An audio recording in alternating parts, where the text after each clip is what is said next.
Arratsaldeon, muy buenas tardes, ¿cómo están? Bienvenidos y bienvenidas a esta tarde de martes 14 de febrero. Por cierto, feliz día de San Valentín, hoy día de los enamorados, enamoradas y también, por supuesto, felicidades a los valentines que también y valentinas que nos siguen en esta tarde de martes, como decimos. Hoy un día 14 de febrero, como decimos, bueno, pues para celebrar, para disfrutar en compañía o en soledad, cada uno lo que quiere, cada una, porque, bueno, pues así nos hemos puesto de granate o rojo pasión para celebrar este día. Lo que no quiera celebrar, pues también están en su auténtico derecho. Como decimos, hoy una jornada, además de, bueno, pues de celebrar o de invitar, también es una jornada con mucha información. Tenemos varios temas que contarles, además de, por supuesto, nuestros invitados e invitadas que iremos conectando con ellos y con ellas para hablar también de la actualidad de la jornada. Pero antes, hoy se ha celebrado el Consejo de Ministros y Ministras y se ha autorizado por parte de ese Consejo de Ministros y Ministras en su reunión al Ministerio de Transportes, Movilidad y Agenda Urbana el licitar a través de ADIF, Alta Velocidad, el contrato para la redacción de estudios y proyectos de la transformación de la estación de Bilbao Abando para la llegada de la nueva línea de alta velocidad a la capital vizcaína. Se trata de un contrato con una inversión pues que ronda los 20,5 millones de euros y que va a definir los estudios, el proyecto básico, proyectos constructivos de la nueva estación de Indalecio Prieto, de la estación de Abando, así como las diferentes actuaciones para la puesta en servicio del apeadero provisional en Basauri y la reubicación de los servicios e instalaciones ferroviarias actualmente ubicados en la estación de Abando. Como decimos, van a definir esa transformación de la estación intermodal de Abando, de Indalecio Prieto, y sus accesos para la llegada de esta nueva línea de alta velocidad, algo, bueno, pues muy deseado, muy esperado, así como actuaciones de la puesta en servicio del apeadero provisional en Basauri. La solución aprobada es la alternativa para el corredor de acceso que parte del tramo de Galdacao, Basauri, discurre hasta la estación de Abando bajo un túnel de más de 6 kilómetros. Una infraestructura estratégica importante, además de, por supuesto, la llegada propia del tren de alta velocidad que va a potenciar la conexión urbana entre los barrios de ambos lados de la estación y también su desarrollo social y económico. Seguiremos hablando de más temas, porque, como decimos, tenemos también cosas que contarles dentro de ese Consejo de Ministros y Ministras que se ha celebrado hoy mismo. También se ha celebrado, por cierto, Consejo de Gobierno Vasco, también, además, con la presentación de la nueva consejera de Igualdad, después de, bueno, pues dejar el cargo Beatriz Artolazabal. Pero antes vamos a hablar un poquito de deporte, porque, bueno, ayer mismo se presentaba bueno, pues esa apuesta por porque la Ikurriña tome las calles de Euskadi durante los 3 días del Tour. El propio consejero de Cultura y Política Lingüística y portavoz del Gobierno vasco, Bingen Zupiria, pues presentaba las actividades organizadas en el marco de la llegada del Tour de Francia a Euskadi. Es el inicio de la cuenta atrás de los 100 días de las marchas cicloturistas y la fiesta de la auténtica bicicleta en familia en los 3 territorios que serán los platos fuertes de esta celebración. El evento, bueno, pues como estamos viendo de esta presentación, de esta apuesta por esa llegada del Tour de Francia a nuestro territorio, pues se congregó a representantes de las diferentes instituciones vascas involucradas en este proyecto, también a ciclistas con una estrecha relación con la Ronda Gala, como por ejemplo Marino Lejarreta, Roberto Laiseca o Eneritz Iturriaga, entre otros. Esta presentación pues ha servido para hacer un llamamiento a toda la ciudadanía vasca a sacarle Ikurriña a la calle y trasladar a todos los rincones de Euskadi la pasión con la que históricamente la afición vasca ha vivido las etapas pirenaicas de la Ronda Gala. El Azcuna Centro A sirvió ayer mismo durante esta jornada como epicentro del gran Tour de Francia de este año 2023 y allí donde hay ciclismo, pues hay una Ikurriña. Con la ansiada llegada del Tour de Francia Euskadi, la tradición no solo se va a mantener, sino que se va a reforzar. El apoyo de Euskadi al ciclismo es incondicional, como lo demuestra que cada año la Ikurriña, pues la verdad es que tiña los Pirineos y otros grandes puertos de la Ronda Gala. Este año las propias carreteras, pueblos y ciudades del territorio vasco se van a vestir con el rojo, verde y blanco, que exhibirán los miles y miles de aficionados y aficionadas que saldrán con sus Ikurriñas. Va a haber también, bueno, otras maneras, además de celebrar, como decimos, este gran evento, este auténtico hito histórico deportivo, y para contarlos los detalles, pues tenemos al portavoz del Gobierno vasco, Miguel Zupiria. El Tour nos ha puesto un reto muy importante y muy exigente. La organización es muy exigente y nos está exigiendo tomar muchas decisiones. Es un trabajo de organización casi de orfebrería fina. Hay muchas cosas que hay que atender y superar este reto solo será posible si conseguimos hacerlo de la mano, todas las instituciones, y en ello estamos, las capitales y las diputaciones, por supuesto, pero también todos los municipios que van a ver pasar por sus calles y por sus esquinas al Tour, pero nos va a hacer falta también la colaboración y el apoyo de toda la ciudadanía para que esto salga bien. Poco a poco iremos informando de las afecciones que toda esta organización va a tener en nuestra movilidad y en la tranquilidad de nuestra vida diaria, pero seguro que con la colaboración de instituciones y ciudadanía seremos capaces de hacerlo de manera ordenada. Uno tiene que ver con la proyección internacional de Euskadi. No nos damos cuenta de lo que puede suponer para nuestra imagen en el exterior estos 3 días circulando por nuestras carreteras. Por una parte, porque se va a hablar y se va a mostrar en imágenes un país. Pero un país no son solo montes y mares, ¿no? Un país son los hombres y las mujeres que lo hacen, y tenemos la oportunidad de mostrarnos ante el mundo como lo que somos. Eso desde el punto de vista de proyección internacional. Segundo, el Tour nos ha puesto una tarea durísima y muy exigente que está exigiendo un esfuerzo enorme por parte de todas las instituciones. Cuando decimos instituciones, decimos responsables de carreteras, de turismo, de circulación, de movilidad, de seguridad, de salud. Y seguimos hasta donde queráis, ¿no? Y por lo tanto, venimos de precedentes como el de Copenhague, en los que el nivel de organización fue altísimo y nosotros no podemos ser menos que ellos. Tenemos que ser capaces de hacerlo esto mejor. Creo que todos recordamos las imágenes de Copenhague, ¿no? El día de la primera etapa. Bueno, pues nuestros pueblos tienen que dar esa imagen al mundo. Y el tercer aspecto tiene que ver, pues, con nuestra comodidad. La llegada del Tour exige que la circulación en nuestros pueblos y en nuestras carreteras se interrumpa durante algunas horas antes de que pase el pelotón y antes de que pase, pues, todo el aparato comercial y publicitario que tiene el Tour.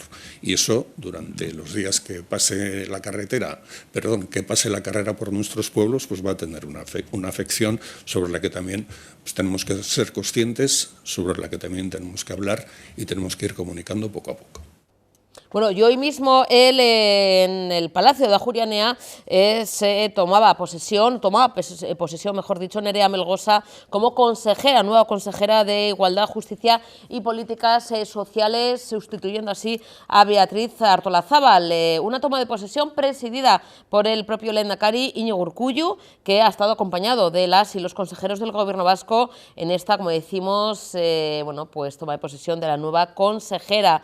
Ha tenido lugar, como decimos, esta misma mañana. El lehendakari ha dado lectura por parte, bueno, como representante, ¿no? Primer representante del Gobierno vasco, y ha leído ese decreto de nombramiento, y la propia Nerea Melgosa ha jurado su cargo empleando la siguiente fórmula: prometo cumplir fiel y lealmente, de acuerdo con la ley, las obligaciones del cargo que asuma el servicio de Euskadi.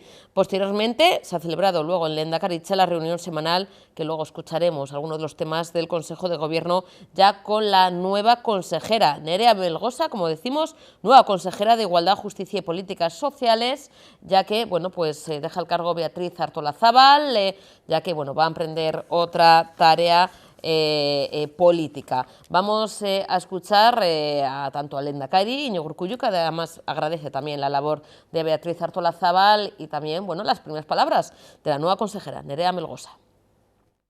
Decreto 5/2023 de 13 de febrero del Lehendakari de cese de la consejera de Igualdad, Justicia y Políticas Sociales, en virtud de las facultades que me atribuyen los artículos 33.2 del Estatuto de Autonomía y 8.b de la Ley 7/1981 de 30 de junio de Gobierno, dispongo, artículo 1, vengo en declarar el cese a petición propia de doña Beatriz Artolazabal Albéniz como consejera de Igualdad, Justicia y Políticas Sociales, agradeciéndole la labor realizada al servicio de Euskadi. Artículo 2. El presente decreto surtirá efectos el día de su fecha, dado en Vitoria-Gasteiz a 13 de febrero de 2023. Decreto 6/2023 de 13 de febrero del Lehendakari de nombramiento de la consejera de Igualdad, Justicia y Políticas Sociales, en virtud de las facultades que me atribuyen los artículos 33.2 del Estatuto de Autonomía y 8.b de la Ley 7/1981 de 30 de junio de Gobierno, dispongo, artículo 1, en consideración de los méritos y cualidades que concurren en doña Nerea Melgosa Vega, vengo en nombrarle consejera de Igualdad, Justicia y Políticas Sociales. Artículo 2.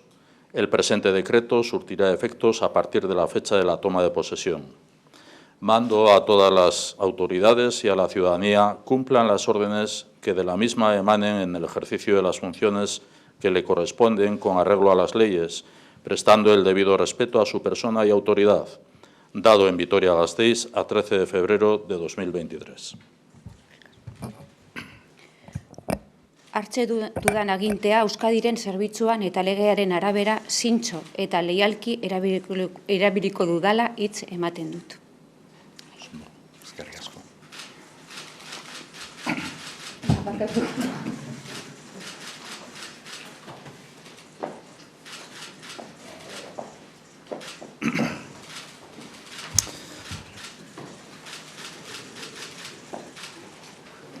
Hoy, Beatriz, agradecemos y reconocemos tu trabajo y dedicación. Has impulsado la igualdad desde el compromiso y el convencimiento. Has contribuido a modernizar y humanizar la justicia. Has ayudado a consolidar las políticas sociales, que son el corazón de nuestro Gobierno y de nuestro país. Has trabajado en equipo y con cercanía con las instituciones, con los agentes y con el tercer sector social. Dejas un gran legado y una tarea a la que nos corresponde dar continuidad.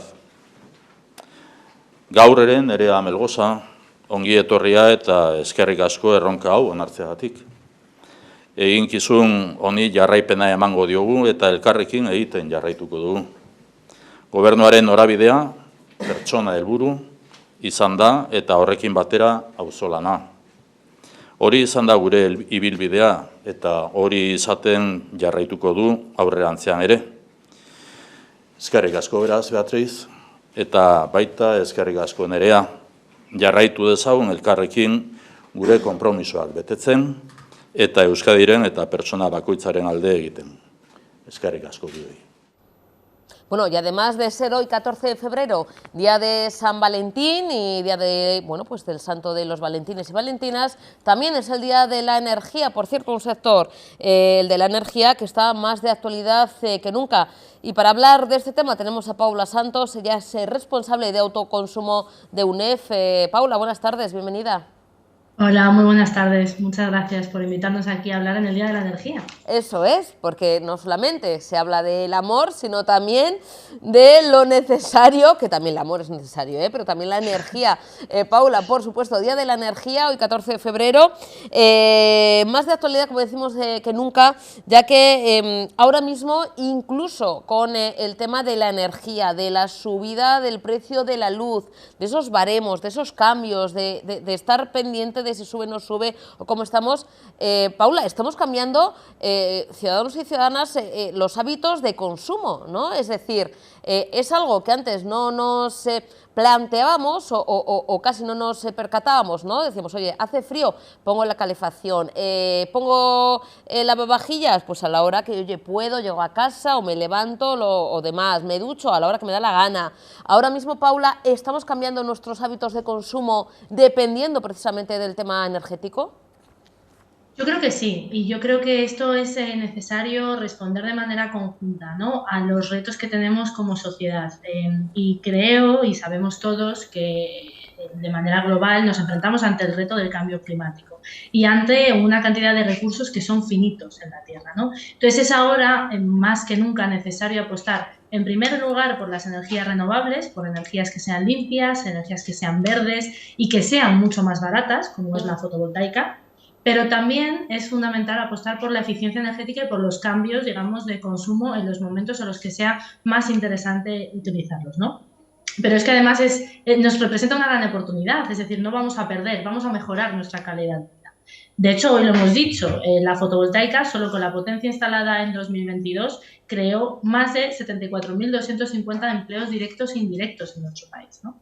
Por lo tanto, son cambios de hábito, también introducción de energías renovables que en general representan una gran oportunidad para toda la sociedad. Sí, porque, claro, Paula, cuando vemos muchas veces, escuchamos los datos, ¿no?, de que más del 60% de las personas, ¿no?, que se les hacen encuestas y que, bueno, pues muchas veces hablan de esos hábitos, ¿no?, o del tema de cómo afrontar también este invierno, que estamos todavía en invierno, pues afirman prescindir o reducir el uso de la calefacción, cuando estamos hablando de que estamos, o ahora aquí por lo menos en Euskadi estamos un poquito más tranquilos, pero hay temperaturas muy frías por la noche, en otras comunidades autónomas temperaturas bajo cero, es decir, estamos en invierno, olas de frío, y eso conlleva que, bueno, pues hay que calentarse y hay que utilizar de manera eficiente también la energía, pero hay mucha gente que dice, no, es que claro, yo prescindo de usar calefacción porque es que no, si no, no llego a final de mes. Paula, ¿cuáles son las opciones? ¿Cuál sería la manera mejor de poder sobrevivir a estas olas de frío y al invierno, pero a la vez poder, como decimos, llegar a todo a final de mes, que yo sé que es complicado? Bueno, en primer lugar es evidente que nadie puede quedarse sin acceso a calefacción o electricidad. Es decir, creo que esto es una cuestión de derechos humanos, ¿no? Es decir, todos tenemos que tener los condicionantes o las condiciones necesarias para poder pagar la factura de la luz, o por lo menos que haya unas ayudas, haya una infraestructura que permita, pues, apoyar a todas las personas que se encuentran en este tipo de situaciones. Esto vamos a empezar por esa base, ¿no? Esto es lo que se llama la lucha contra la pobreza energética, y es cierto que el Ministerio para la Transición Ecológica ha hecho una labor fundamental y las comunidades autónomas, ¿no? Y hay que seguir apostando en este sentido por evitar que no se quede nadie sin poder poner la calefacción, y de manera paralela pues seguir apostando por métodos que permitan hacer los sistemas mucho más eficientes, ¿no? Evidentemente mejorar la eficiencia energética de todas las residencias, y esto es una labor que se tiene que hacer, como digo, de manera paralela a todo lo que tenga que ver con las infraestructuras, ¿no? De infraestructuras que nos permitan evitar pues que haya personas que se encuentran en situación de pobreza energética. Y esto es en lo que nos tenemos que enfocar, ¿no? Yo creo que también la crisis energética en la que nos hemos visto pues en los últimos meses nos ha puesto en relevancia la importancia de apostar también por recursos que sean autóctonos, ¿no? Recursos renovables que podamos utilizar y que nos permitan ser resilientes, y hablo pues de nuestro sol y de nuestro viento, y es ahí hacia donde tenemos que ir, ¿no? Y también, por supuesto, como decía, hacia la eficiencia energética. Paula, energías renovables, sostenibles, respetuosas con el medio ambiente y que nos pueden dar esa autonomía, ¿no? Porque claro, nadie nos había preparado para una guerra, ¿no? Teniendo en cuenta, ¿no? El año en el que estamos, pues sí, puede haber guerras a la puerta de nuestra casa, con también esa afectación no solamente en cuanto a personas, ¿no? A bajas humanas, sino también en el tema energético, en el tema económico. Es que vemos que ya no solamente, lamentablemente, es la pérdida de vidas humanas, que es lo más trágico, sino que también revierte en la economía, aunque estemos a millones o miles de kilómetros de distancia. Es decir, antes las guerras se vivían, ¿no? en los países, ahora mismo nos afectan, aunque no estemos nosotros implicados, vamos a decir, en esas guerras, ¿no? A nivel global y económico. Paula, el papel de las energías renovables, ¿por qué todavía cuesta? ¿Por qué todavía seguimos, no sé si a la cola, o todavía nos falta mucho que aprender de otros países, teniendo en cuenta que aquí tenemos muchas horas de luz más que otros países, y tenemos también, bueno, lugares donde también se puede poner o trabajar con el tema eólico? Es decir, es falta de inversión, de conocimiento, todavía hay que trabajar mucho, ¿no, Paula? Porque todavía podemos explotar mucho más las energías renovables, lo que estamos haciendo. Bueno, yo creo que vamos por el buen camino, diría, pero efectivamente pues quedan cosas por hacer. Empezando por lo que comentabas y por lo que decía inicialmente, yo creo que el debate de cómo la crisis energética puede afectar a toda la ciudadanía se ha puesto de relevancia más que nunca, ¿no? Y creo que esto es importante en tanto y cuanto nos hace ver que la energía no es eso simplemente que utilizamos cuando enchufamos un aparato, sino que es que nos incide directamente en nuestra cesta de la compra, y de hecho que se pone en el centro del debate. Y todo el debate de la transición ecológica y de la necesidad de apostar por energías limpias va en la línea de también apostar por energías más baratas, que son las energías renovables, porque utilizaremos un recurso que no hay que comprar, que es que nos viene, ¿no? Tenemos el sol y tenemos el viento, entonces hay que utilizarlo. En este sentido, yo creo que se ha hecho muchísimo en muy poco tiempo, hay muchísimo interés desde el punto de vista del sector empresarial y también muchísimo interés desde el punto de vista de la administración pública por avanzar y por introducir energías renovables en el sistema eléctrico español, ¿vale? Y en concreto en el sistema eléctrico, o sea, en la tecnología fotovoltaica, ¿no? Y creo que se están haciendo las cosas bien. Creo que hay cosas todavía que se pueden mejorar. Por ejemplo, en términos del autoconsumo, es decir, esas instalaciones fotovoltaicas en nuestros tejados, en nuestras cubiertas, en nuestras industrias, pues todavía hay algunas barreras que podemos eliminar. Por ejemplo, falta todavía la eliminación de la licencia de obras en el País Vasco, que es fundamental y que permitirá agilizar, digamos, toda la tramitación de este tipo de instalaciones. También hay otras barreras relacionadas pues, con todo lo que tiene que ver con la falta de instaladores en el sector. Hay mucha demanda y faltan instaladores que puedan cubrir esa demanda, ¿no? Entonces, tenemos una gran oportunidad, de hecho los datos, como decía, de empleo, pues así nos lo indican, pero tenemos que ser rápidos, y tenemos que ser rápidos para crear los espacios de formación y también de traspaso, ¿no? De formación a empresas y crear o evitar esta falta de instaladores que estamos viendo en el sector. Porque, Paula, a la hora de apostar por energías renovables, respetuosas, como decimos, con el medio ambiente, sostenibles, cada pequeño gesto cuenta, ¿no? Es decir, ya estás comentando, porque hay gente que siempre piensa que esto solamente depende de los gobiernos, de los ayuntamientos, de las diputaciones, que puede ser que sí, por supuesto, las instituciones tienen que dar ejemplo y, por supuesto, ser las primeras también en apostar por energías renovables, pero también cada comunidad de vecinos, vecinas, cada edificio, cada lugar, cada empresa pública, privada también, es una buena opción el apostar por este tipo de energías. Es decir, además de los gobiernos, también podemos poner también ese granito de arena nosotros mismos, y eso quizás es algo que la gente quizá desconoce, piensa que esto es algo que solamente los políticas pueden hacer, pero ¿por qué no apostar también en comunidades de vecinos, ¿no? Con toda la información que desde UNEF siempre nos dais, poder apostar por poner esos paneles solares, por ejemplo, y que los ayuntamientos faciliten esas licencias, como comentas.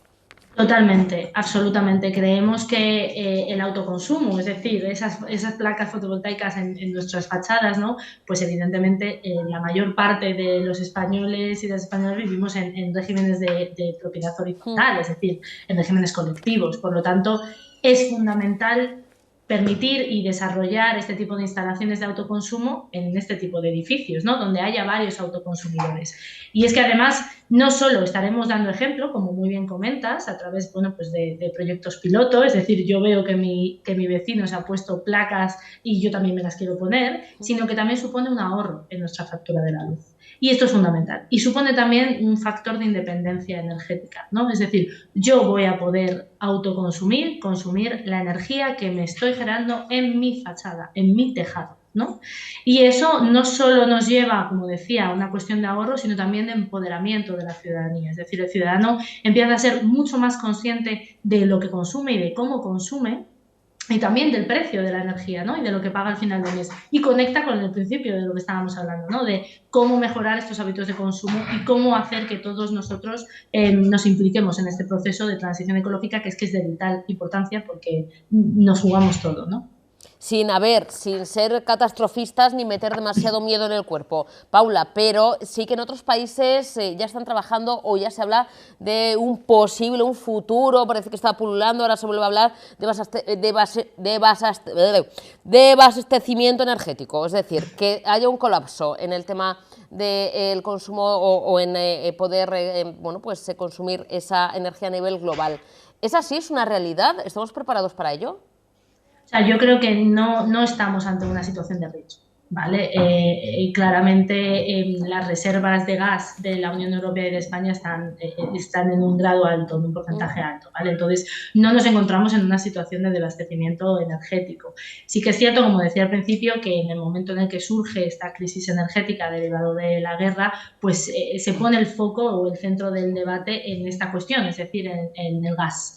Pero tenemos las reservas suficientes y no estamos en situación de desabastecimiento energético. Sí que es verdad que vuelvo a lo mismo. Estamos en situación de reservas de gas para la Unión Europea y para España en un grado alto, pero tenemos que seguir apostando por utilizar lo que tenemos. Que en nuestro país además es que es mucho territorio, mucho sol y mucho viento. Y digamos que nuestro valor y nuestra competitividad en la Unión Europea radica en este recurso renovable, ¿no? Y creo que, como decía inicialmente, estamos yendo por el buen camino, pero tenemos que seguir y no podemos dejar nada, ni un solo detalle, ¿no? En el proceso, porque nos lo jugamos todo. Y tenemos que utilizar nuestros recursos renovables, como decía.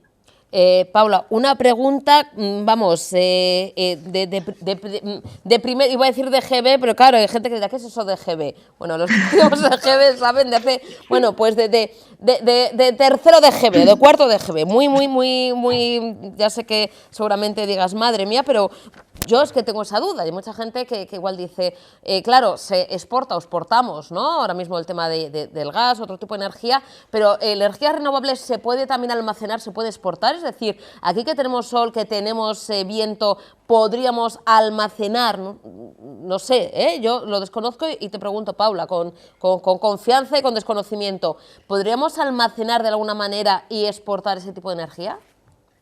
Por supuesto. De hecho, es una pregunta muy interesante y creo que parte del debate, bueno, no creo, es así, del debate de la transición energética pasa por la integración de estas energías renovables, de las que estamos oyendo hablar muchísimo, que es la eólica y la fotovoltaica principalmente, pero también pasa por la introducción de baterías, y no solo, sino sistemas de almacenamiento en general. Las baterías son lo más conocido.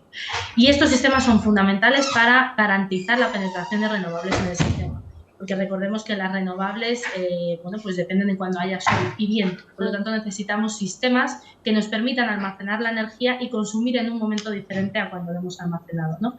Esto está previsto, es decir, ya se ha hecho una planificación energética no solo de integración de energías renovables, sino también de sistemas de almacenamiento que nos permitan tener pues, una seguridad energética y que tienen que ir de la mano, como decía, de las energías renovables. Por lo tanto, sí, la respuesta es sí, hay que almacenar energía y en eso estamos, claro. Bueno, Paula, precisamente el mes que viene, en marzo, es el día de la eficiencia o es el mes de la eficiencia energética, también importante precisamente para, bueno, seguir incidiendo en este tema, es decir, que no solamente sea un día en concreto, sino ir recordando la importancia de este sector de la energía, ¿no? Por supuesto, como decías al principio, no solo es San Valentín, también es el Día de la Energía y los días internacionales surgen justo para eso, ¿no? Para recordarnos la importancia de determinados ámbitos. Hoy es el de la energía, que es bastante amplio, y luego pues vendrá la eficiencia energética, que es uno de los pilares, como decíamos, del concepto de energía, ¿no? No solo valen energías renovables y almacenamiento, sino también hay que mejorar, hay que hacer más eficientes los procesos energéticos, hay que mejorar nuestros edificios, nuestras residencias, nuestras industrias, y es algo que también tenemos que trabajar en ello de manera paralela, ¿no? Y está muy bien que tengamos días internacionales para recordarnos de vez en cuando y poner encima de la mesa debates como estos. Pues fíjate, Paula, si te parece y si lo ves conveniente, volvemos a ver el mes que viene, en el mes de marzo, cuando es bueno, pues esas jornadas o ese día de la eficiencia energética, porque hay alguna cuestión que me ha quedado así ahí sobre el tintero con el tema de eficiencia energética de los edificios, ahora mismo, ¿no? Con el tema también de las ITES, de las inspecciones técnicas de edificios, se está apostando también, ¿no? por bueno, pues que sean edificios también pues más eficientes, donde se pueda guardar más el tema del calor, que se proteja contra el frío, pues bueno, pues da una vuelta a ver si, oye, los ayuntamientos también apuestan por dar algún tipo de ayuda, porque bueno, pues está bien, pero claro, los propietarios somos los que tenemos que pagar esas derramas que muchas veces son importantes, luego con conocimiento de causa, bueno, a ver si hay algún tipo de ayuda, a ver cómo se puede trabajar, porque al final, bueno, es un dinero que sí que es verdad que ponemos para, bueno, mejorar esa eficiencia energética, pero luego se ven las facturas también, es decir, se aguanta mejor el calor cuando hace frío, con el tema también, al contrario, ¿no? Del calor en verano también nos protege más, es decir, bueno, pues es una inversión bueno, pues a medio, largo plazo. Con lo cual, hablando de la eficiencia energética, Paula, ¿te parece que hagamos también ahí una entrevistita, un Zoom y hablemos de todo esto y más? ¿Te parece? Por supuestísimo, con lo que necesitéis, aquí estamos. Muchas gracias, Paula. Pues nos vemos, nada, en unas semanitas. En ese día, que por cierto, yo digo día, es un día en concreto, ¿no? ¿Qué día es, Paula? Porque no lo tengo yo aquí en la chuleta. Pues tengo que mirarlo también, ¿A tendremos que que sí? mirarlo, pero vamos, Bueno, pues nos lo fijamos para marzo. hecho, Paula, pues nos vemos dentro de poquito. Un auténtico placer, de verdad. Un besazo enorme. Gracias. Igualmente, gracias. Un Chao. besito. Vamos a cambiar de asunto. En este caso, bueno, vamos a hablar de algo que, bueno, quizá ustedes ahora mismo tengan previsto de cara a la celebración de San Valentín, que es, bueno, pues abrir o celebrar con una copita de vino de Rioja Alavesa. Bueno, pues es una buena propuesta, o de champán, cada uno lo que quiera, pero en cuanto a los vinos de Rioja Alavesa,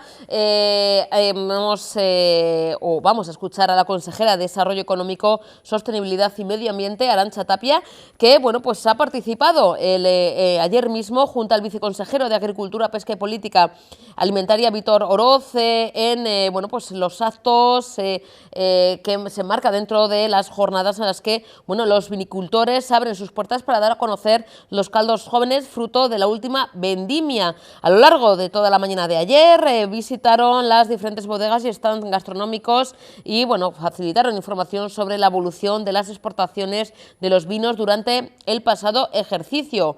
Se ha hablado también de las ventas en el exterior, de esos vinos de Rioja Alavesa que mantienen su valor del año pasado, de 2022, gracias al incremento de los precios, siguiendo la tónica del comercio mundial de vino en un periodo de gran incertidumbre y de fuerte inflación, comentaba la consejera Arantxa Tapia, precisamente en este encuentro, en la Puebla de la Barca, las exportaciones alavesas de vinos con denominación de origen de Rioja Alavesa, bueno, pues cayeron en volumen un 16,9%, pero aguantaron bien en valor, es decir, gracias a un precio medio que alcanzaba los 6,92 euros por litro, más de €1 por litro superior al registrado en el mismo periodo del año 2021. Vamos a escuchar a la consejera Arantxa Tapia, como vemos, brindando, bueno, pues por ese mantenimiento, por ese precio que hace que, bueno, que las pérdidas no sean tan duras en un sector que también nota, evidentemente, la inflación y la crisis.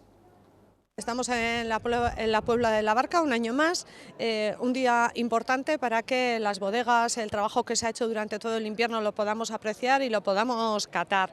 Un día en el que también se aprecia el trabajo de todas estas personas en el campo y en el que vemos los frutos de una cosecha nueva y un vino nuevo, de ahí el nombre de Eustaberri.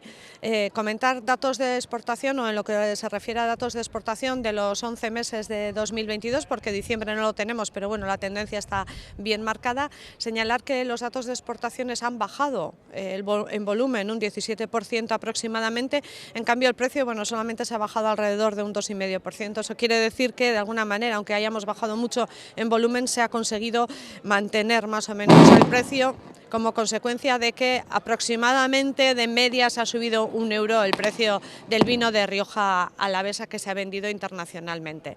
Señalar además que de todo el vino de Rioja, de todo el vino de Euskadi que se exporta, aproximadamente el 50% es el vino de Rioja Alavesa en volumen y corresponde al 70% casi en cuanto a precio y al valor que se está haciendo. Mercados, pues casi presentes en 100 mercados diferentes.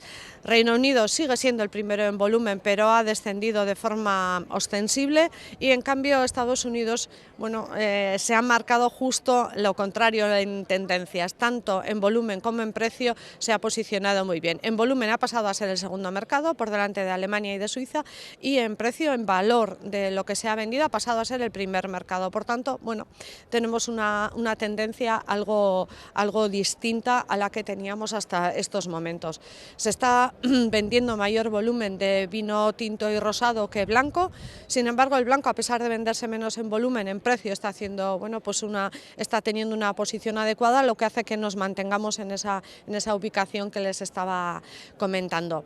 Mercados que están empezando a emerger de forma importante, a pesar de que con esos primeros mercados en la comparación pues todavía están muy lejos, pero mercados como Colombia, Australia, Emiratos Árabes suponen una gran oportunidad, y de cara a los próximos años esperamos que también sufran un crecimiento importante. Ha sido un año complicado, el año 2022, como consecuencia de la invasión de Rusia en Ucrania. También en este sector se ha visto el alza de los precios en todos los productos necesarios para elaborar el vino. La energía también se ha sufrido de forma importante, el alza de los precios de la energía, con lo cual ha sido un año complejo, y a pesar de ello observamos que hemos conseguido superar el año. Hay que decir que de Rioja Alavesa se exporta, o de la cantidad que se exporta en todo el País Vasco, ese 50% es Rioja Alavesa, y es un volumen muy relevante. Se está poniendo en valor este vino con un alza de precios que viene de otros años, pero esperemos poderlo mantener en el tiempo. En cuanto a exportaciones, lo que estamos observando es que en general el vino está perdiendo un poco de posición. Sin embargo, gracias al mantenimiento del precio, pues estamos consiguiendo que estas cosechas se vendan también internacionalmente. De ahí la importancia de la promoción y la diversificación de mercados, a la que se ayuda desde el Gobierno vasco, y que también ayudamos en cuanto a financiación o las nuevas inversiones que hay que realizar. Con todo ello esperamos que el 23 sea un poquito mejor que el año 22, y que nuestros bodegueros, bodegueras y desde luego agricultores y todos los que están trabajando en pro de este vino de Rioja Alavesa tengan un año un poquito mejor que el año 2022 y continúen trabajando en pro de un sector que es tan importante en esta comarca de Rioja Alavesa.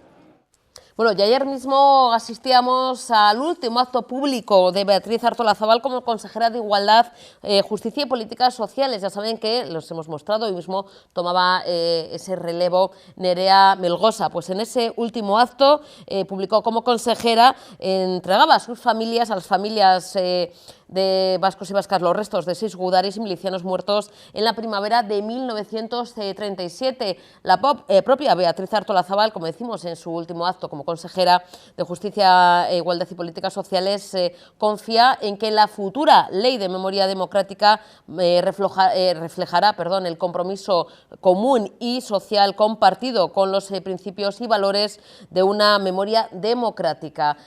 Un acto emotivo, también con bueno, pues, con esa resarcición o resarcir, ¿no?, la memoria de estos milicianos, de estos gudaris muertos, desaparecidos en esa guerra, en batalla, y que muchas veces su familia no sabían de su paradero, no había documentos oficiales, no sabían qué había sido de ellos. Bueno, pues por fin se hace, entre comillas, justicia. No les va a devolver a la vida, pero sí va a dar descanso por fin a sus restos y también descanso para sus familias. Si han podido localizarnos a nosotros, ¿cómo no van a poder localizar al resto? Saiakera egingo da, noski hau da hasiera baino ez da. Laster agian beste batzuk aterako dira. Familia askok eman dutelako, beraien lagina eta ari direlako bilaketa lan hori aurrera atera nahian. Kasu honetan, ni baikorra naiz, familia asko ditugu zehaztasun horrekin, hau da, badakite beraien senitartekoa leku horretan galdu zela, eta dagoeneko 78 familia ditugu, 28 gorpuzkin identifikatzen saiatzeko. Gurutzaketa horretan nik konbentzituta nago, emango ditula emaitzak eta izango ditugula identifikazio gehiago. Que sigan buscando, que sigan. Es una satisfacción saber dónde van a estar, por lo menos vuelven a su tierra. Memoria gordetzen baldin badugu, jendeak esango du, ai, lehen hori hau pasatzen. Berriz ez deiela gertatu. Berriz ez deiela gertatu.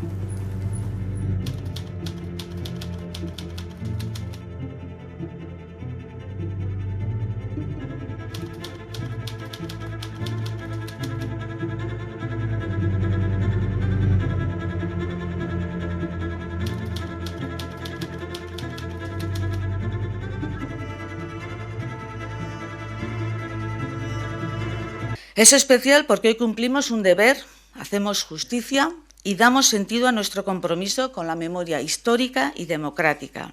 No os podemos devolver la vida, pero sí honraros y reconoceros. Podemos proclamar a los cuatro vientos vuestra memoria y vuestra dignidad. Y podemos deciros que mereció la pena, que estabais en el lado bueno de la historia. Podemos subrayar ante vuestras familias que los derechos y el régimen de libertades del que hoy gozamos también os lo debemos en buena parte a vosotros. Lo podéis hacer porque este país tiene un firme compromiso y decidido con su memoria histórica y democrática. Lo podéis hacer porque todos y todas, instituciones, partidos políticos, entidades memorialistas y la sociedad civil, remamos juntos en la misma dirección. Estoy segura de que este espíritu de unión de hoy tendrá también su reflejo en la futura Ley de Memoria Histórica y Democrática, actualmente en tramitación en el Parlamento Vasco, donde el más amplio acuerdo refleje este compromiso común y compartido de todos y todas con los principios y valores de una memoria democrática. Gerran galduzten, gerran desagertu. Belaunaldiz belaunaldi gorde den esamoldea da, bere arrastorik aurkitzen ez den senitartekoa hitz egiteko. Pertsona hori ez da erabat desagertzen ordea, norbaitek memorian gordetzen duen bitartean. Nien ara lausirik anaz, eta naz Patxi Jakan Birloba. Nire amuma da Nekane Jaka Etxebarria eta da Patxi Jakan alaba. Badakiguna da Patxi ibili zala gerran eta desagertu zala gerran, inon esan agertzen registrotan eta esan agertzen hilde zeuela. Eskainun jakin nora jo. Inon pesta boben aklaten ez hori. Orduen oinarte, ez dugu jakin ezebez berataz. Halako baraten norbaitek informazioa emondozkun arte.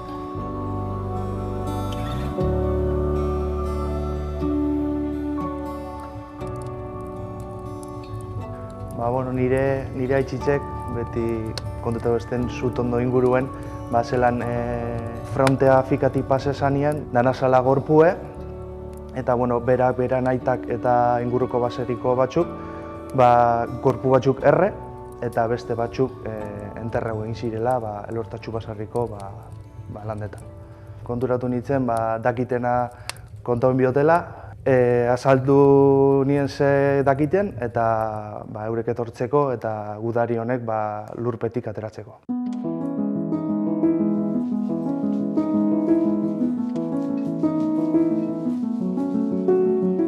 Ekainaren hasieran, Anazadiko taldekoak etorri ziren, eta gure baserriko landetan gudari baten gorpuzkiak desobiratu zituzten. Gorpue buruz gora egon zen, oso posizio niretzako gogor baten, eskuak atzeraka botata, ahoa zabalik, eta egia esan situazio gogorra izan zen, eta gorpuak eduki bazan Eusko Gueresteko ebila bat, kartutxera bat, eta baina eta bala ugari.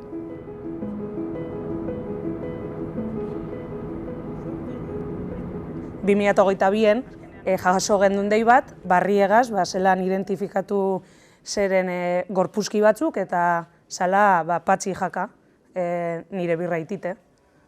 Nire alabi etordatzen horra residentire, da zauzten haike topadu batin ero bezin. Baina, zein ez du kasein zen honez. Seguidament dauz.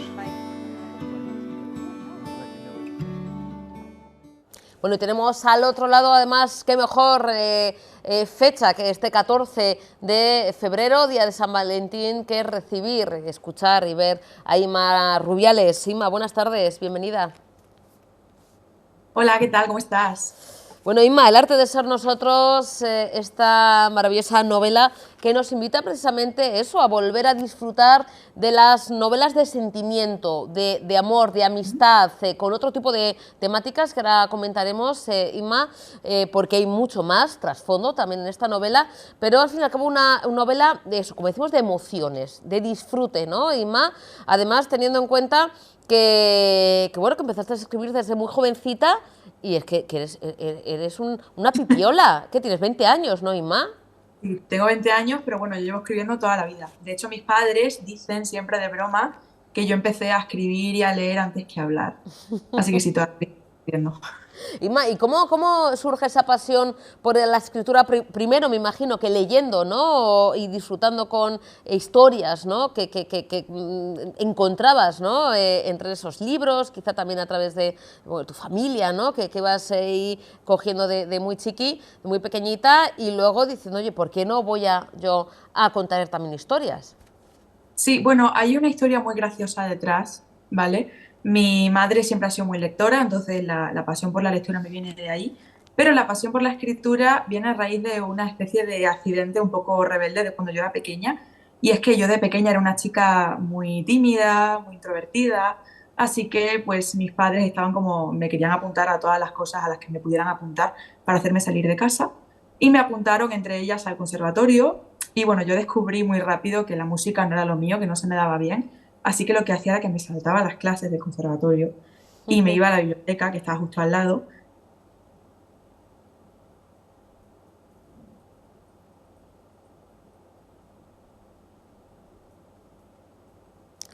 A ver si podemos recuperar a Ima, que hemos perdido ahí la conexión, que tenemos por Zoom, porque bueno, tiene también una tarde completita de entrevistas. Recordemos que Ima firma hoy ejemplares de El arte de ser nosotros en la librería Elkar, en Bilbao.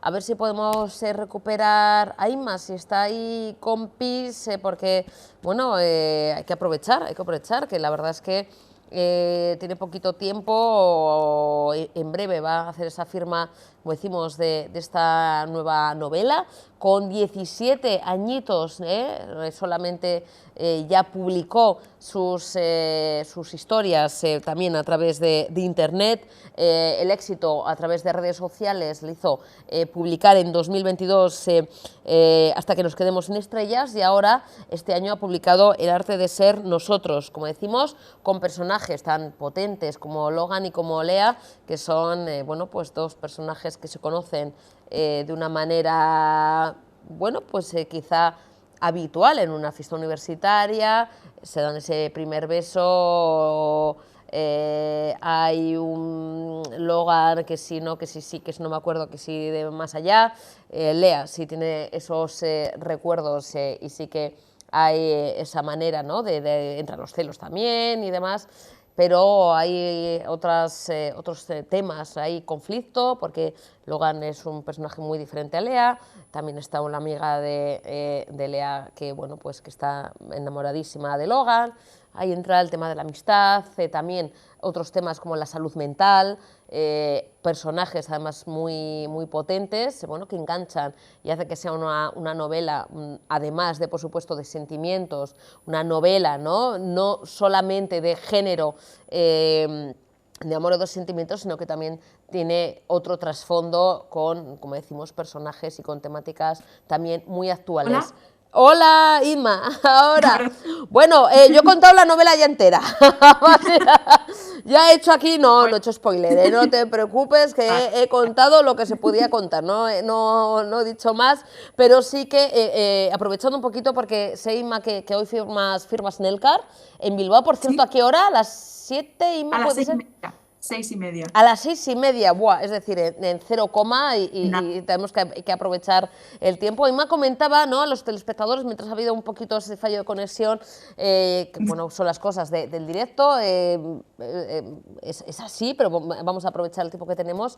Inma, el tema de los personajes, porque comentábamos, o estaba explicando yo un poquito a los telespectadores, telespectadoras, bueno, un poquito, sin desgranar mucho, Logan y Lea, ¿no?, que son dos personajes, bueno, diferentes, que en un momento dado se encuentran, pero además del tema romántico o amor o un principio de amor, hay mucho más, porque está la amistad también, la amistad que tiene Lea con Linda, el tema también se habla, otro de los temas, ¿no?, tan de rabiosa actualidad como es el tema de la salud mental, de la creatividad. Inma, ¿cuáles son esos temas que tocas? Porque además del amor o de los sentimientos, encontramos más temas también muy actuales, ¿no?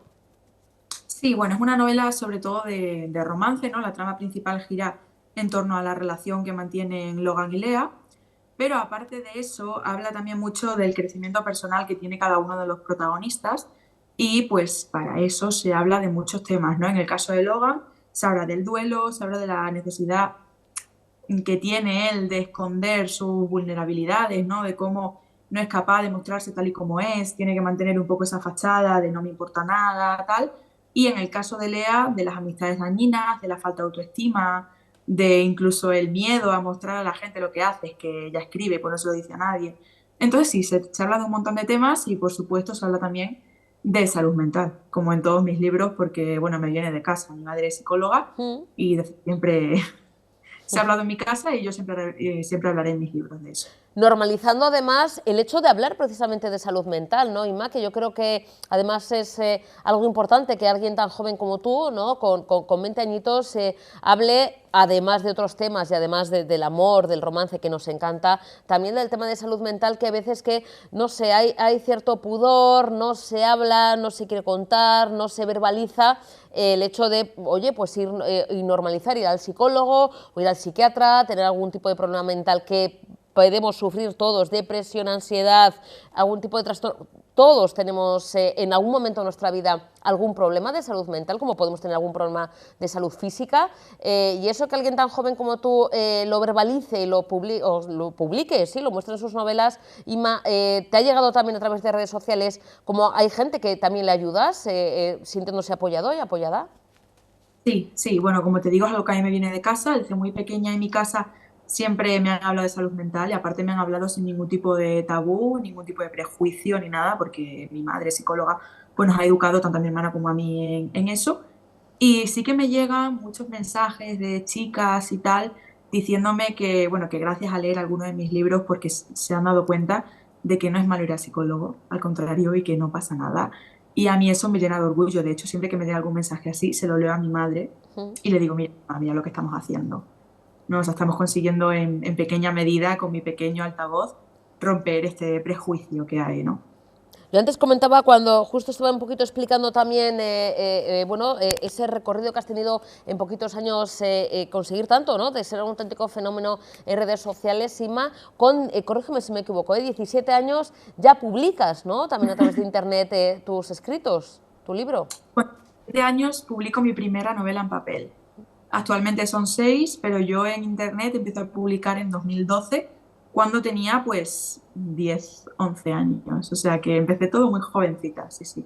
Y con 16 escribo mi primer libro, que luego se publica en papel con 17, y hasta ahora pues un libro al año, sí. Tengo 20 ahora mismo. Ima, ¿y cómo vives también ese proceso? El ir creando tan jovencita y el ir mostrando también, bueno, pues ese universo que me imagino que también, bueno, algo pones también de tus experiencias en tus novelas. Claro, claro. O sea, para mí escribir siempre ha sido una manera de, pues, de expresarme, de sacar todo lo que llevo dentro. No me imagino mi vida sin escribir, y aunque todo en mis novelas es ficción, ¿vale? O sea, el 99% es ficción, sí que hay cierto que yo creo que de manera inevitable pues uno acaba reflejándose un poco y dejando un poco de sí mismo en cada personaje, es como un poco tu guiño, y evidentemente eso no puedo evitarlo, ¿no? En el caso de Lea, por ejemplo, el hacerla escritora también es una forma que he tenido yo pues de expresar cómo está siendo mi experiencia con todo este tema, ¿no? De la escritura y tal. Ima, ¿van a tener continuidad Logan y Lea o cuando ya terminas la novela dices, bueno, termino con estos personajes entre comillas, claro? Pues depende de la historia. Esta historia en concreto termina aquí, no hay más, ese es el final, pero sí que es cierto que las novelas del futuro pues es posible que hagan una especie de cameo o algo así, como ya hacen los protagonistas de Hasta que nos quedemos sin estrellas, la novela interior en esta. O sea, esto sí que me gusta, como crear un universo. Porque les coges tanto cariño, ¿no, Ima? Que me imagino que es complicado desprenderte de esos personajes, una vez que les has dado eso, voz, presencia y les has dado a luz, dicho así, ¿no? Sentido figurado. Claro, al final son personajes, ¿no? Personas que están dentro de mi cabeza las 24 horas del día durante muchos meses en los que yo estoy escribiendo el libro. Entonces acaban como formando un poco parte de ti, ¿no? Así que sí, es complicado. De hecho, bueno, tengo como 3 o 4 tatuajes y son todos en relación a los personajes de mis libros, porque cada uno de ellos me ha marcado de una manera diferente. Pues Ima, hoy mismo, a partir de las 6:30 en Elkar, en Bilbao, vas a estar en ese encuentro con todas las lectoras, lectores, porque es abierto a todo el público, que siempre, no sé, yo pensamos, no, los chicos están invitadísimos, y es más, yo creo que cada vez son también más lectores de novelas, bueno, pues de sentimientos, de amor, de romance, porque yo creo que afortunadamente, además, bueno, pues tenemos a chicos que se dejan llevar por historias que son también suyas. Es decir, o sea, ahí está Logan, para dar ejemplo, aunque, bueno, ya veremos a ver cómo se porta Logan, no vamos a desgranar más. Ima, lo dicho, hoy 6:30 en la librería Elkar, muchísimas gracias por habernos atendido y nos vemos en más ocasiones, porque, bueno, ya estamos deseando hablar de la siguiente, que ya no sé si la tienes preparada o no. A nosotros ha sido... Sí, bueno, estoy trabajando en ello. Ahora, de momento, promoción de gira de firma, que como sabéis comienza aquí en Bilbao, y nada, que ha sido un placer estar aquí con vosotros. Un besito enorme, Ima, de verdad, un auténtico placer. Muchísimas gracias. Un placer, cuídate mucho. Ima, bueno, vamos a cambiar de asunto, seguimos hablando de actualidad política. Hoy se ha celebrado Consejo de Gobierno Vasco, además de conocer o estar presente la nueva consejera de Igualdad y Políticas Sociales del Gobierno Vasco, Nerea Melgosa, como decimos, en sustitución de Beatriz Artolazabal, que deja para emprender nueva carrera política. Ha estado también presente el portavoz del Gobierno Vasco, Bingen Zupiria. Ha informado el propio portavoz que el Gobierno vasco ha aprobado subvencionar con 7 millones de euros obras y reformas de las zonas de recreo en centros escolares públicos de educación infantil y primaria para fomentar la creación de patios inclusivos que, bueno, pues hacen referencia a crear espacios y momentos de juego en el que los niños y niñas puedan desarrollar actividades lúdicas de su interés desde una perspectiva inclusiva y coeducativa. Esto está en línea y dentro del segundo plan de coeducación para el sistema educativo vasco, donde se propone repensar esos espacios destinados al juego para crear, en definitiva, unos patios pues más inclusivos, donde las actividades y la distribución de estos lugares estén diseñados para facilitar unas relaciones más igualitarias y también un uso más equitativo de estas zonas de recreo. Vamos a escuchar al propio consejero y portavoz del Gobierno vasco, Bingen Zupiria. Recuerdo que la última vez que se habló de los patios alguien dijo que el gobierno pretendía prohibir el fútbol en los patios de las escuelas. Nada más lejos de la realidad. Pero lo que sí pretende el gobierno, como en todas sus políticas, es fomentar la igualdad y favorecer que los espacios de relación y los espacios de juego en todas las edades sean espacios inclusivos. Cada municipio tiene una realidad social determinada, cada centro de educación público también tiene una realidad determinada y lo que se trata es de que cada centro de educación, en colaboración con el ayuntamiento en el que está ubicado, realice una reflexión y proponga el modelo de espacio de juego que le parezca más adecuado para los alumnos y alumnas que acoge. Hay que tener en cuenta también que estos alumnos y alumnas tienen edades diferentes y necesidades diferentes. Por lo tanto, es un análisis centro a centro en el que participan las direcciones de los centros y participa el ayuntamiento implicado. Los ayuntamientos, además de dar su opinión, participan también en la financiación de este programa. He dicho que el fondo destinado a estas inversiones el año 2023 será de 7 millones de euros. Las actuaciones que se puedan desarrollar en cada uno de los centros pueden ser hasta los 100.000 euros. El 90% de ese importe lo aporta el Gobierno vasco, el 10% el municipio correspondiente. Y se trata de responder a las necesidades educativas, de relación, que son necesarias para una correcta educación y formación de los niños y niñas en los centros escolares. Bueno, continuamos en Informativos Tele7 y al otro lado tenemos a Miren Onaindia. Ella es catedrática de Ecología de la Universidad Pública del País Vasco y miembro de la Cátedra UNESCO de Desarrollo Sostenible y Educación Ambiental. Miren, buenas tardes, Arratsaldeon. Arratsaldeon, buenas tardes, ¿qué tal? Bueno, Miren, un auténtico placer, gracias por atendernos. Vamos a aprovechar el tiempo porque sé que tienes más compromisos y además hoy se celebra la segunda jornada dentro de la tercera edición de las Jornadas de Mujeres en Vizcaya.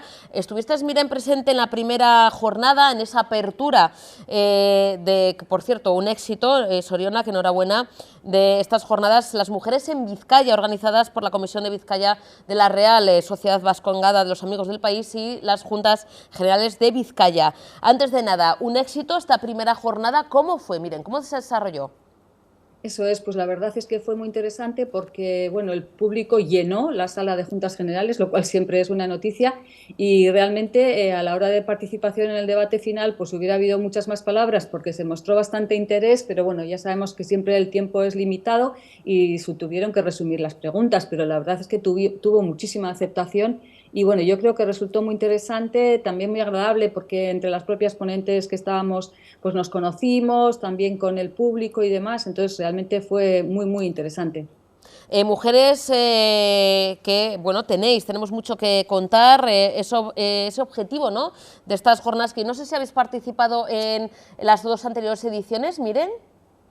Bueno, yo no he participado en las anteriores ediciones, estas son las terceras, pero bueno, algunas de las personas que estaban allí sí habían participado. Entonces, esto se titulaba Las mujeres de Vizcaya, talento, cultura de la cooperación y proyección social.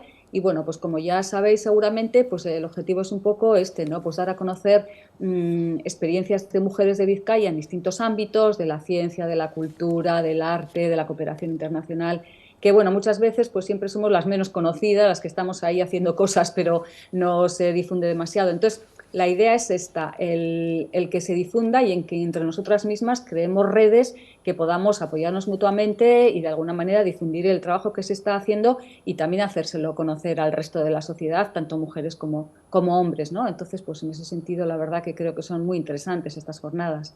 Miren, en tu caso, tu ponencia centrada, ¿no?, en ese respeto, ese cuidado del medio ambiente como bien común, ¿no?, como bien necesario, fundamental para la supervivencia también de nuestra especie. Miren, ya sé que es muy complicado resumir lo que contaste el martes pasado, pero ¿cómo versó un poquito tu ponencia, tu participación? Miren.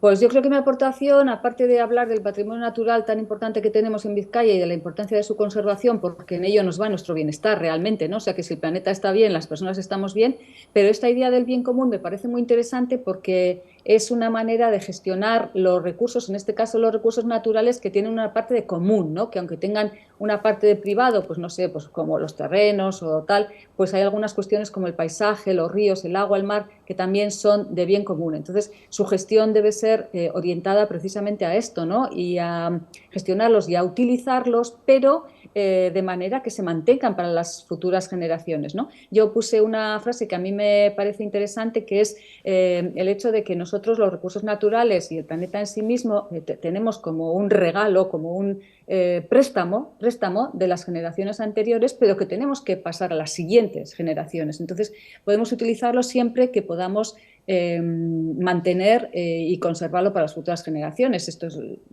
que lo gestionemos de una manera sostenible, ¿no? Que es un poco la palabra que quiere explicar esta manera de utilizar los recursos sin expoliarlos. Miren, además, muy en contacto con ese trabajo, ¿no? Bueno, como catedrática en convivencia con la gente, las personas que trabajan en la UPV y imagino que también con jóvenes, miren, ¿no? Que son el futuro, son nuestro futuro. ¿Cómo es también esa experiencia de trabajar con esos futuros también catedráticos o gente que trabaje también para ese bien común, para ese respeto al medio ambiente? Pues es una experiencia interesante porque muchas veces, aparte de aprender mucho de ellos, muchas veces son ellos los que nos tiran muchas veces, ¿no? Diciendo, bueno, pues es que en la universidad pues hay que hacer más cosas tal, de tipo sostenible, o mantener el campus, o gestionar mejor los recursos, etcétera. Muchas veces son ellos los que nos tiran, ¿no? Yo, claro, la población de jóvenes que nosotros tenemos alrededor, aunque sean de distintas titulaciones, suelen estar relacionados con el medio ambiente y la sostenibilidad, y entonces son gente que realmente nos enseñan cosas y, bueno, son el futuro, como dices, y creo que puede estar en buenas manos. Miren, hoy hay nueva jornada a partir de las 6:30, también con importantes primeras espadas, ¿no? Como solemos decir. Modera Begoña Cabamesa, que es una de las grandes historiadoras de nuestro país, profesora de la Universidad de Deusto, Mar Mendive, María Carrasco y Carmen Adán. ¿Vas a poder escaparte, vas a poder estar, Miren? Porque claro, cada una tenéis también, afortunadamente, ¿no? Vuestras responsabilidades, pero por así a bote pronto, también interesantísima jornada de hoy, ¿no? Yo interesantísima jornada que intentaré pasar, aunque sea un rato, si puedo, y yo creo que va a ser muy interesante porque también se van a hablar cuestiones fundamentales sobre las ciencias de la salud, la medicina, y también hay una cuestión importante que es en relación a un debate de reflexión sobre la legislación en este sentido, ¿no? Así que yo invito a todas las personas que puedan acercarse a las Juntas Generales, a la sala de conferencias de las Juntas Generales, que se acerquen, y como sabéis también el próximo martes y el siguiente también habrá todos los martes, tendremos unas jornadas y bueno, pues como son gratuitas y el foro hasta que se llene, digamos que se puede acceder, pues todas las personas que puedan acercarse seguro que no se arrepienten de hacerlo. Bueno, en la sala de conferencias de Juntas Generales de Vizcaya, en la calle Hurtado Amézaga número 6, en el centro de Bilbao, como comentas, Miren, a partir de las 6:30, con entrada libre, gratuita, hasta completar el aforo. Miren, muchísimas gracias por hacernos un huequito y espero que nos veamos y nos escuchemos en más ocasiones. Muchas gracias a vosotras, muchas gracias y hasta pronto, agur. Un besito, eskerrik asko, agur. agur. Eskerrik asko, bai, agur. Continuamos en Informativos Tele7 y tenemos al otro lado a Rafael Zamora. Él es director científico del Oro Parque Fundación. Rafael, buenas tardes, bienvenido. Buenas tardes, muy buenas tardes. Bueno, sigue pendiente esa visita, Rafael, estamos trabajando en ello. A ver si mis jefes me dan unos días, lo suelo decir, y me acerco ahí a veros y hacemos, bueno, reportajes, visitas, todo lo que haga falta, Lo prometido es deuda. Como digo, seguiré insistiendo. Mientras tanto, Rafael, gracias por atendernos de nuevo. Teniendo en cuenta además, Rafael, que la verdad es que estamos un poco o bastante sorprendidos. El otro día veíamos y mostrábamos aquí imágenes en Informativos Tele7 de aves fallecidas, muertas en las costas, lo más cercano, en la playa de Castro Urdiales, aquí cerquita, Rafael, pero se están recogiendo en las últimas semanas también aves en otros lugares, además de en Cantabria, en Asturias, en Galicia, bueno, en el Hierro. Rafael, ¿qué está pasando? Que aparecen aves, además, corrígeme si me equivoco, lo quiero decir bien, frailecillos, que es un tipo de ave que no es autóctona de aquí, que cría en otros lugares muy fuera de nuestro territorio, además de otras diferentes aves, pero que aparecen muertas en nuestras playas. ¿Qué está pasando, Rafael? Bueno, este es uno de los efectos de la acción humana, ¿no? Aquí nos volvemos a topar con la realidad del cambio climático. Existe el cambio climático y en ocasiones cuando las tormentas son muy fuertes y cambian de época y no es en el momento que suele ser habitual, pues afecta a animales marinos como son estos. Estos son aves que están muy ligadas al mar, viven casi toda su vida en el mar, que es algo asombroso, pueden estar algunas incluso años sin volver a tierra. Sus lugares de origen pues son Escocia, Gales, Islandia, zonas bastante arriba donde hay bastante frío, donde el tiempo es de otra forma, o sea, las aguas son más frías y dependen de pescado pequeño, pescado como el arenque o pequeñas caballas. En el caso de que haya sobrepesca, de que encima haya tormenta fuera de época o que sean muy prolongadas, pues hace que aves como estas aparezcan tan alejadas de su zona, porque en el Cantábrico, pues en ocasiones hay este fenómeno, pero ya que lleguen a Canarias, que el mar es mucho más cálido y el ambiente es más cálido, pues bueno, es una señal de que hay que cambiar alguna cosa y que nosotros tenemos nuestra parte de responsabilidad y de protagonismo también. Sí, porque Rafael, en el caso, por ejemplo, de aquí cerquita, ¿no?, de Cantabria, de las playas de Castro Urdiales, comentaba, ¿no?, desde el consistorio, del gobierno cántabro, había varias hipótesis, decían que igual por los temporales vividos, ¿no?, a finales del mes de enero, principios de febrero y demás, podían ser una de las causas de que estas aves aparecieran muertas en las playas cántabras, ¿no?, por falta de alimentos o agotamiento, pero hay vamos más allá, ¿no?, Rafael, como comentas, al final no solamente temporales, que siempre lo he sabido, sobre todo cuando estamos hablando del invierno, sino que podemos nosotros también parte de culpa, además del cambio climático, que también, por supuesto, responsabilidad nuestra, es decir, estas aves llegan sin alimento, llegan agotadas porque se acaba la pesca y porque las condiciones también no permiten que puedan pescar. Sí, de hecho, uno de los efectos que se ha notado debido a la sobrepesca es que los padres, los adultos que van a tierra para criar, estos crían en unos huecos en los acantilados, son huecos en el barro, en la tierra, bastante profundos, a más de 1 metro, en ocasiones incluso 2,5 metros o más. Y los padres tienen que ir a buscar este pescado pequeño al mar. Si los viajes cada vez tienen que ser más largos porque cerca de costa no encuentran estos pescados, pues los pichones que están en esos nidos no reciben todo el alimento que necesitan y están más débiles. Y los padres cada vez tienen que hacer desplazamientos más largos y los pichones se alimentan peor. Todas esas nidadas, todos esos juveniles que se encuentren con pues, inclemencias climáticas en los meses venideros, pues van a tener este inconveniente y van a desplazarse cada vez más lejos, a veces sin quererlo, y encontrarse en lugares donde no van a poder remontar el vuelo y no van a poder encontrar en el pescado ni las condiciones ambientales que necesitan. Aquí en Canarias, por ejemplo, tenemos una media de 20 a 25 grados y el mar ni mucho menos está tan frío como en la costa del Cantábrico, ahí tienen mayor oportunidad, pero aquí en Canarias está difícil. Y si no tienen la vitalidad adecuada y su pluma no está todo lo impermeable, no la han cambiado al plumaje de adulto, pues sus circunstancias son pues críticas y muy complicadas. Fíjate, Rafael, que 500 aves muertas en Cantabria, también en el Hierro fueron 27 ejemplares de frailecillos los que aparecieron también muertos, solo uno creo que se recogió con vida, que por cierto, ¿se sabe algo?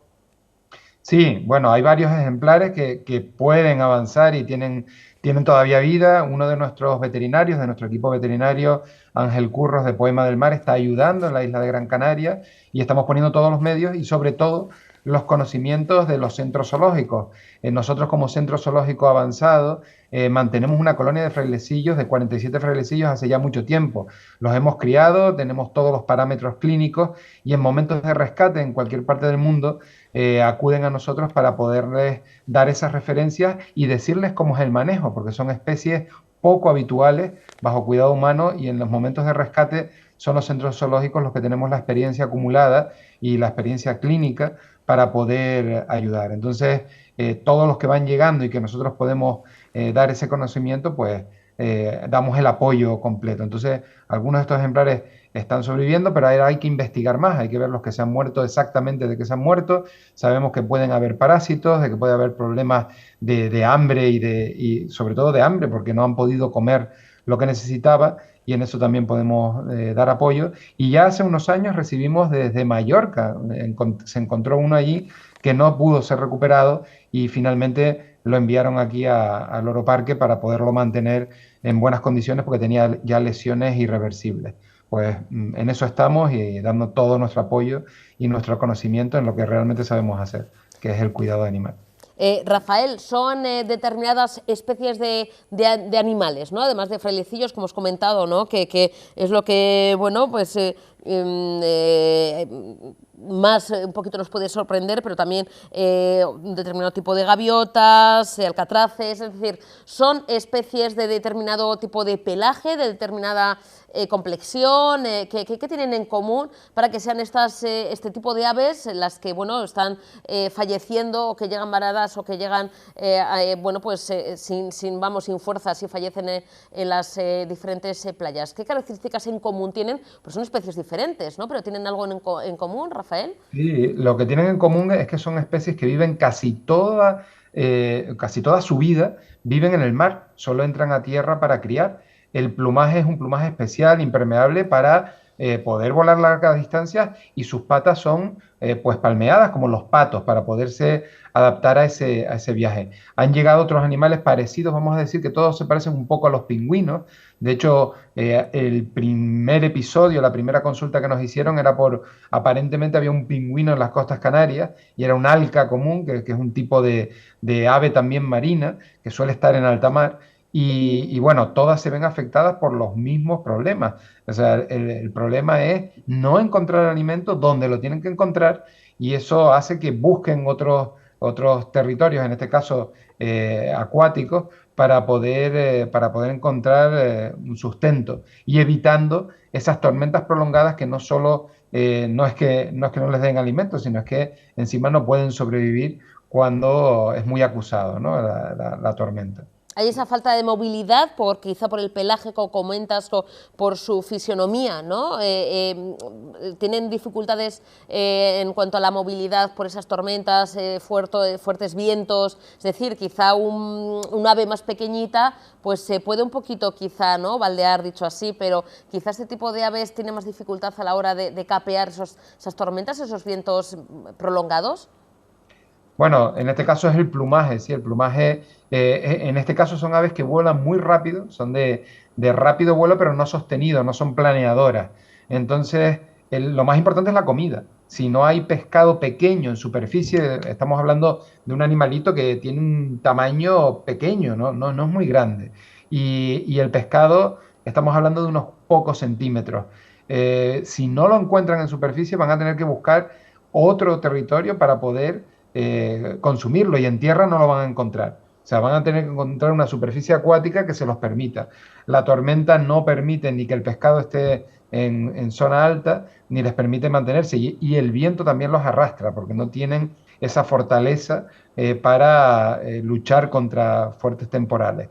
Y bueno, pues esa característica común de las especies marinas de alta mar, pues es la misma, ¿no? Volver a su territorio cuando toque la época de cría. Estos animales tardan incluso 6 y 8 años en empezar a reproducirse, los hace que estén ligados a zonas marinas donde haya comida. Por eso pueden aparecer en cualquier parte del planeta, incluso en zonas como en Estados Unidos, en costas americanas, y con pocas oportunidades de regresar a su lugar de origen.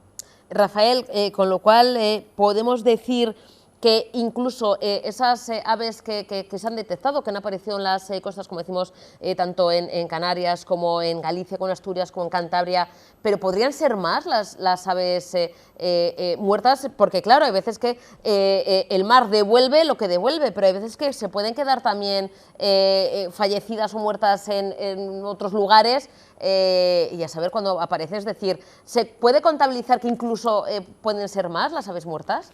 Seguro, la isla más occidental y el territorio español más occidental es el de la isla del Hierro, y que hayan llegado ya bastantes a la zona del Hierro significa que hay muchos otros que se han desplazado, si vienen desde la parte alta de Europa, pues se han desplazado mucho más a la derecha, digamos, más adentrados en el Océano Atlántico, en donde van a tener bastante poca oportunidad, sobre todo porque si no tienen el plumaje de adulto, en esa zona las temperaturas no son las adecuadas para ellos, son temperaturas un poco más elevadas, y si hemos encontrado en las costas, hemos encontrado bastante, significa que hay muchos más que se han perdido en alta mar. Esto suele ocurrir, los más afortunados van a poder ser atendidos por las autoridades que se encargan, que tienen la competencia en el trabajo con las especies que llegan al lugar, pero los que hayan caído en alta mar pues serán pues depredados, porque también para eso están animales como los tiburones y otras especies que no dudan en capturar las oportunidades que les da el hábitat. Con lo cual, Rafael, para todos esos negacionistas, el cambio climático ya no es una realidad, es un hecho, con pruebas irrefutables. Una de ellas, la que nos estás contando, que estamos viendo que esto no pasaba, creo que hacía décadas que no pasaba algo así, de tantos ejemplares aparecidos en las playas, ¿no? Muertas, pero a nivel de cientos y cientos de ejemplares. Es decir, esto es algo que no se puede negar para toda esa gente que dice, no, el cambio climático es algo que se inventan los gobiernos o los medios de comunicación para alarmar. El cambio climático es un hecho, ¿no? Y va a empeorar, ¿no, Rafael? Todo esto en cuanto a que nos estamos cargando el medio ambiente, la flora, fauna y vamos, el planeta, dicho así. Sí, cambio climático hay, y de hecho lo vamos notando cada año. Ya el año pasado aparecieron frailecillos en las costas canarias. Podía haber sido anecdótico, sabemos que han habido episodios de desplazamientos a otras partes del mundo de los frailecillos, que en ocasiones llegan a ser muy abundantes, y si las condiciones no les ayudan, pues se desplazan, pero no es tan abajo, o sea, no llegan tan lejos.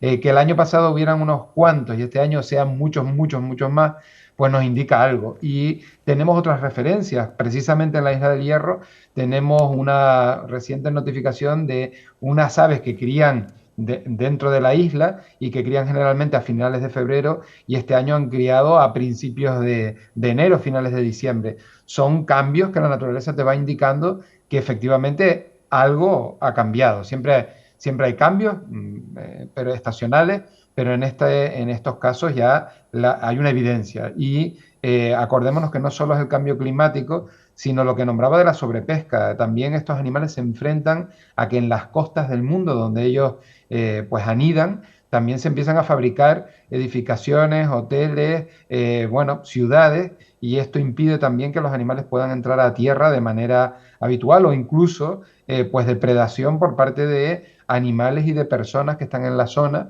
porque los frailecillos incluso se consume su carne y se consumen sus huevos en las zonas de donde son originarios. O sea, todo es una acción del hombre, el cambio climático es una realidad y se puede revertir, pero tenemos todos que darnos cuenta de estas señales, y es lo que tratamos de transmitir. Ayudaremos a los frailecillos y a todos los animales que vengan, pero hacemos el llamamiento a los que nos escuchan y atienden al mundo animal, que nuestro granito de arena lo podemos poner.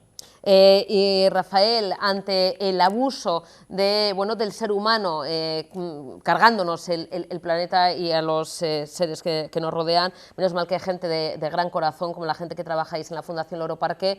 ¿Cómo es el trabajo el día? Porque yo me imagino que claro, hay veces que además con tantas especies el trabajo es brutal y también muy emocional. ¿Cómo se trabaja cuando llega un ave pues con un hilo de vida, y cómo es el trabajo? ¿Cómo es el estar con ese ave y cómo es intentar pues salvarle la vida, Rafael? Porque tiene que ser un trabajo increíble, duro, muy duro, pero tiene que ser luego, cuando sale adelante, muy satisfactorio, ¿no? Sí, es un desafío. Aquí Loro Parque ha podido salvar focas que han aparecido, focas de casco, se han podido incluso reinsertar en su medio natural. Son varios animales que gracias a Loro Parque se han salvado, y a la Fundación. Cuando llegan, a veces es incluso un misterio, no se conoce bien ni la especie, porque llegan en condiciones pues muy deterioradas. Entonces, bueno, es un desafío duro, como comentas bien. Nuestros veterinarios y nuestro equipo técnico se enfrentan a una situación en que no hay descanso, hay que trabajar incluso de noche para ver cómo salvar al animal, porque en un principio estamos ciegos, no sabemos bien las afecciones que pueda tener. Nos ha pasado mucho con tortugas marinas también, y es bonito ver los que se salvan y muy duro ver los que se pierden, porque en ocasiones las condiciones son tan terribles que no hay veterinario en el mundo que los pueda salvar del todo. Pero para la ciencia también dan un aporte que es vital. Podemos analizar patológicamente, hacer una necropsia, ver de qué se ha muerto y aportarlo para la ciencia, y que en el futuro otros centros en el mundo, centros zoológicos y centros de rescate, puedan actuar en consecuencia y de manera correcta. O sea que estamos implicados en algo que en ocasiones no da todas las satisfacciones que pensamos, pero cuando lo logramos estamos contentos. Recientemente, hace unos años, recibimos una tortuga marina desde Italia, desde un centro de rescate en Italia, que iba a morir con toda certeza, se iba a eutanasiar, porque una hélice de barco había roto su caparazón de una manera dramática. Su nombre es Federica. Nosotros les dijimos que estábamos dispuestos a cogerlas en Loro Parque y que no perdiera la vida, y aquí, gracias a la ciencia y a la tecnología, hemos podido equilibrar su caparazón y vive aquí en Loro Parque, en un acuario impresionante, bastante grande, con muchas especies marinas y en conjunto con pingüinos de Humboldt. Entonces tiene una actividad, no se puede rescatar, no se puede de nuevo poner en el mar porque sus condiciones son delicadas, pero bueno, puede tener una vida plena y no morir tan fácil, y sirve de sensibilización a todas esas personas que pasan por Loro Parque y aprenden sobre los animales y sobre lo que no debemos de hacer y cómo podemos ayudarlos. Pues Rafael, ya más si cabe, ya tenía ganas de ir a visitaros, Rafael, de conocerte en persona, de ir al Loro Parque, de dejarme caer por allí, pero vamos, ya ahora me dices que puedo conocer a Federica, pues ya, vamos, o sea, sí o sí me tengo que acercar allí a visitaros, a estar con vosotros, con vosotras, y por supuesto, bueno, pues daros un abrazote, porque la verdad es que siempre nos atendéis de manera maravillosa y hacéis una labor increíble. Gracias por cuidar a nuestros animales, gracias por estar ahí, como decimos, y poner, bueno, pues esa luz a tanta oscuridad que a veces se pone en otros y otras.